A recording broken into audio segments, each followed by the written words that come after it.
Hello, welcome to this week's lesson, and we're going to continue looking at binary, and we're going to continue looking at converting binary into letters. And I thought, as we did a really good job last time, what we're going to do today is we're going to have a bit of fun with it and hopefully come up with some pretty creative stories.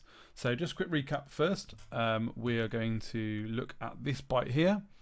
So we've got a byte which is 8 bits of binary, remember, and when we're looking at a letter, we on the left hand side, these first 3 bits of binary tell us whether it is a capital or lowercase. So in this case we've got an 011, so it is a lowercase letter. And I don't need to look at these 3 again to find out what letter it is.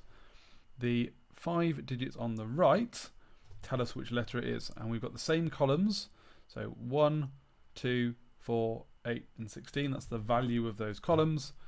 And in this binary we've only got a 1 in the 4's column, so we are looking at the 4th letter of the alphabet, and so that is D. So I know that it's a lowercase d. Okay, so here's what we're going to do with that skill.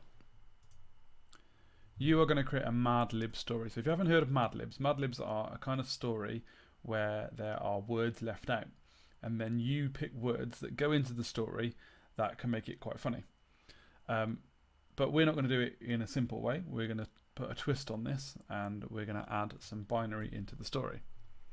So what I've got is some words that I've already translated into binary, and you're going to pick one to translate and put into the story.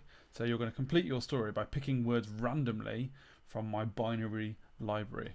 Okay, so for example, we've got a vacation is where you take a trip to some adjective place, and then you would pick one of these adjectives. So each line is a new word, and you'd have to go through and decode each letter to find out what the word says before you put it in your story.